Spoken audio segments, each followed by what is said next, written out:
जिनको ज़रूरत है, जो इतने अच्छे बच्चे हैं पर उनके पास रिसोर्सेज नहीं है और वो रिसोर्सेज उनको गवर्नमेंट प्रोवाइड करवा के, विकल्प प्रोवाइड करवा के कुछ अच्छा करना चाहती है। तो मुझे तो लग रहा है कि ये बहुत ही पॉजिटिव अप्रोच है। जो हमारे पास जो बच्चे हैं वो सही में कुछ करना चाहते हैं, क्योंकि उन्होंने इतनी सारी प्रॉब्लम्स फेस करने के बाद भी यहाँ आना नहीं छोड़ा।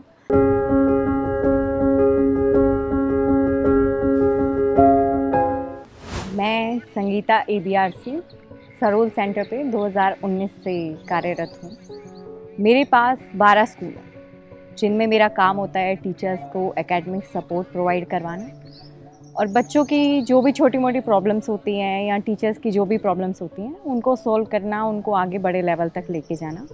स्कूलों में सुधार के लिए एक तरह से हम काम करते हैं कि शिक्षा का स्तर सुधार सकें, स्कूलों में इंफ्रास्ट्रक्चर का स्तर सुधार सकें, या हमारे टीचर्स को जो भी कोई दिक्कतें आती हैं उन पे हम काम कर सकें। जैसे ही हमारे यहाँ एक पहले प्रिंसिपल थी अरुणा मैम, उनकी वजह से हमारे स्कूल में एक तरह से मिशन बुनियाद का आगमन हुआ। उसके बाद से जैसे ABRC को सिलेक्ट किया गया वहाँ पे as a centre coordinator.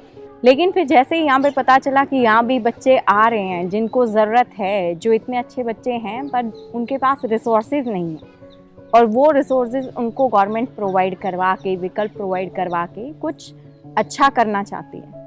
Then फिर मुझे लगा कि ये भी हमारे ही बच्चे हैं, बिल्कुल हमारे स्कूल से नहीं है तो क्या हुआ, बच्चे तो सारे पढ़ने चाहिए।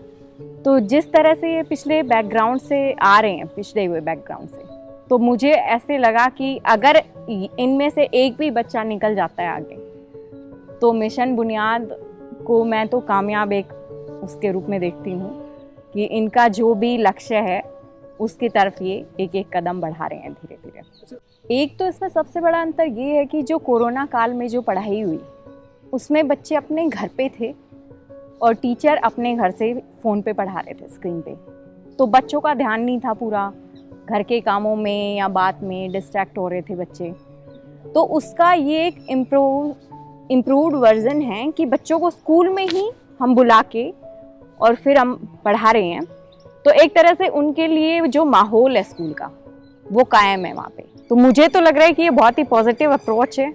उसके बाद अगर फिर भी बच्चे का डाउट रह जाता है तो वो हमें बता देते हैं, उसके बाद हम आगे उनको आप लोगों तक फॉरवर्ड कर देते हैं, बच्चों को जवाब मिल जाते हैं। और ऐसा ही लगता है कि मतलब स्कूल में ही पढ़ रहे हैं बच्चे और टीचर बस स्क्रीन पे है, बस सामने नहीं है, लेकिन बच्चे उससे बात कर पा रहे हैं, कम्युनिकेट कर पा रहे हैं, सारा सब कुछ, तो वो कमी भी पूरी हो जाती है इससे। सबसे पहले तो बच्चों को दिक्कत आई कि सेंटर बहुत दूर है, क्योंकि बच्चे 90-90 किलोमीटर से ज़्यादा दूर से आ रहे हैं। उनके पेरेंट्स उनको रोज़ छोड़ने आते थे, रुकते भी थे 2:30-3 बजे तक, जब तक क्लास ख़त्म नहीं होती थी, क्योंकि ज़्यादातर लड़कियों के पेरेंट्स को चिंता रहती है कि हमारी बच्ची घर पे कैसे पहुंचेगी। धीरे धीरे जैसे ही हमने पेरेंट्स को थोड़ा सा कॉन्फिडेंस में लिया, अब मुझे इतना अच्छा लगता है कि काफ़ी सारे पेरेंट्स आके बोलते हैं कि मैम हम सिर्फ आपकी जिम्मेदारी पे अपना बच्चा यहाँ छोड़ के जाते हैं। तो लगता है कि हाँ, कि हम कुछ कर रहे हैं इसके लिए।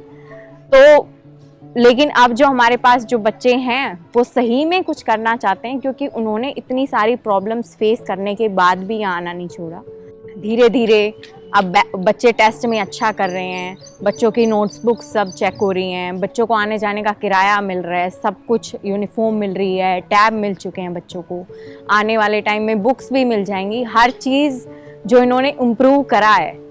तो मुझे लग रहा है कि ये यहाँ रुकने वाला नहीं है और जब इसका फर्स्ट रिजल्ट आएगा तो ये चीज़ प्रूव कर देगी कि बुनियाद काफ़ी सक्सेसफुल रहा है।